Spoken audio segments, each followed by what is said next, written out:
Hello guys, আশা করি সবাই ভালো আছেন। তো স্টুডেন্ট বা ব্যাচেলর যারা ব্যাঙ্গালোরে রুম রেন্ট করে থাকেন, তাদের জন্য সাফিয়া ফুড চ্যালেঞ্জ চ্যানেল থেকে আজকে একটা খুব সহজ এবং ঝটপটে ব্রেকফাস্ট রেসিপি নিয়ে এসেছি, যেটা জানলে সকালবেলা খালি পেটে বেরোতে হবে না। তো দেরি না করে চলুন দেখি রেসিপিটা কি, এবং ভিডিওটা পুরো দেখলে আপনিও রেসিপিটা শিখে নিতে পারবেন এবং আপনার দৈনন্দিন জীবনে কাজে লাগাতে পারবেন। তো আশা করি ভিডিওটা পুরো দেখবেন আর রেসিপিটা শিখে নেবেন। তো চলুন আমরা রেসিপিটা শুরু করি।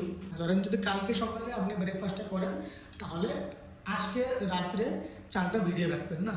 কারণ চালটা এই জন্য ভিজিয়ে রাখবেন, মানে এটা কোনটা চাল, এটা যেটা আমরা বাড়িতে ইউজ করি নর্মাল, যেটা ভাতের জন্য ইউজ করি সেটা চাল, মানে বেলে কোনো চাল লাগবে না। এই চালটা কী করবেন, ভিজিয়ে রাখবেন। কারণ ব্যাঙ্গালোরে আমরা দেখেন বাড়িতে চাল গুঁড়ো করার জন্য বহুত সুবিধা থাকে, কিন্তু ব্যাঙ্গালোরে সুবিধা নাই। তো আমাদের কী করতে হবে, এই যেটা আমাদের মিক্সার থাকে গ্রাইন্ডার, ওটাতে আমাদের মানে চালটা গুঁড়ো করে নিতে হবে।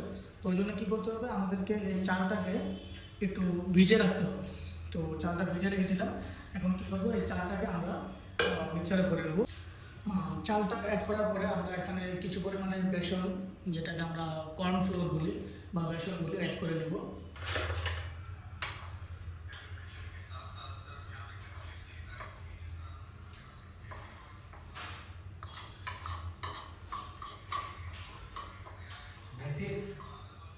मैं नहीं खाऊंगा अभी।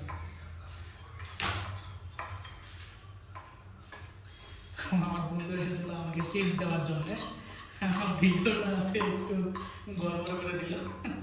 কিছু না, ওকে রেখে দেবো ভিডিওতে, কন্টেন্ট হয়ে গেল। যাই হোক, তো এখানে আমরা চাল অ্যাড করলাম, বেসন অ্যাড করলাম। এখন কিছু মশলা অ্যাড করবো, আমরা যেটা দৈনন্দিন জীবনে বাড়িতে ইউজ করি সেই মশলাগুলোই আমরা ইউজ করবো এখানে। ধরে নেন মরিচের গুঁড়ো, মরিচের গুঁড়ো দেবো, ধনিয়া গুঁড়ো দিব, গরম মশলা দিয়ে দেবো, তারপরে হলুদ গুঁড়ো দিয়ে দেবো। ঠিক আছে, এটা আমরা কোয়ান্টিটি অনুযায়ী দিয়ে দেবে। তারপরে এখানে দুটো ডিম ভেঙে দিবে। ডিমটা আপনাকে প্রোটিন দিবে, যেহেতু ব্রেকফাস্টে আমাদের একটু প্রোটিনের দরকার আছে, তার জন্যে ডিমটা ভেঙে নেবেন।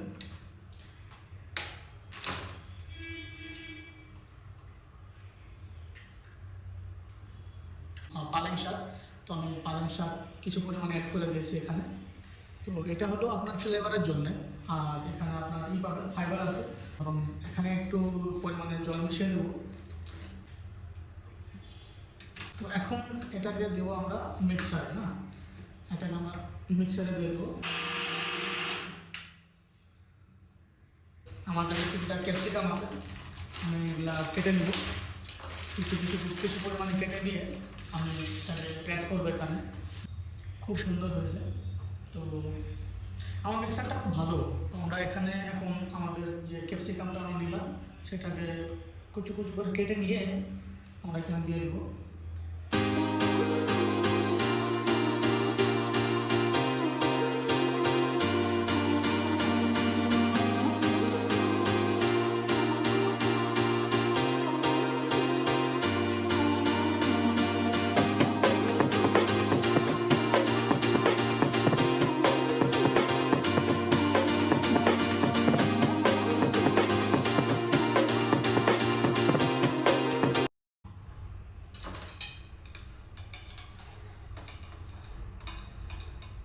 আধা পেঁয়াজ দিয়ে দেবো।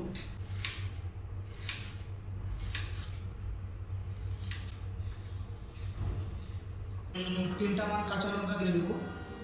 লঙ্কাগুলো কুচু করে কেটে নেবো আমি, কারণ ভেজিগুলো যেহেতু কুচু করে কেটে নিয়েছি, তো আমি এগুলো কুচু করে কেটে নেবো। যাই হোক, আমাদের ব্যাটারটা প্রস্তুত হয়ে গেছে।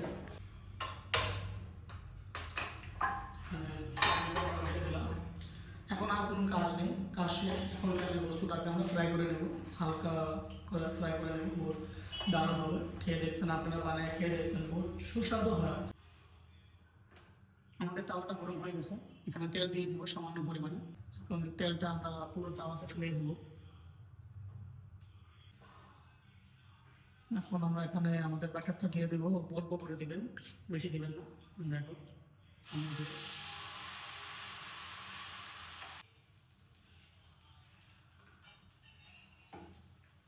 এটাকে হালকা আঁচে থেকে 3 মিনিটের জন্য ঢেকে দিবেন। ঢেকে দিলে বস্তুটা ভালো হবে। মনে রাখবেন আঁচটা হালকা রাখবেন, বেশি বাড়িয়ে দিলে আপনার পুড়ে ধরবে নিচে থেকে। তো আমি এটাকে হালকা আছে 5 মিনিট ঢেকে রেখেছিলাম। বলেছিলাম 3 মিনিট ঢেকে রাখলে হবে, কিন্তু একটু 5 মিনিট ঢেকে দিয়েছিলাম আমি।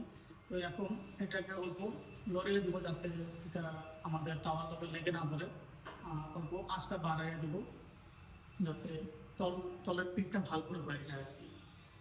ভালো করে হয়ে গেলে এটাকে আমরা পাল্টিয়ে দেবো। এখন এটাকে উল্টিয়ে দেবো আমরা। আপনি এভাবে উল্টাবেন না, এটাকে মানে হাত দিয়ে উল্টিয়ে দেবেন আর কি। কারণ এভাবে উল্টালে কি জানি বস্তুটা ভেঙেও যেতে পারে আপনার কাছে বা পড়েও যেতে পারে। তো দেখতে পাচ্ছেন খুব সুন্দর হয়েছে। বিশেষ করে যারা আর কি স্টুডেন্ট আছেন আপনারা এবং যারা ব্যাচেলর ব্যাঙ্গালোরে জব করছেন, তাদের জন্য খুবই ভালো। খুব কম সময় লাগে আর খুব কম সময় হয়ে যায়।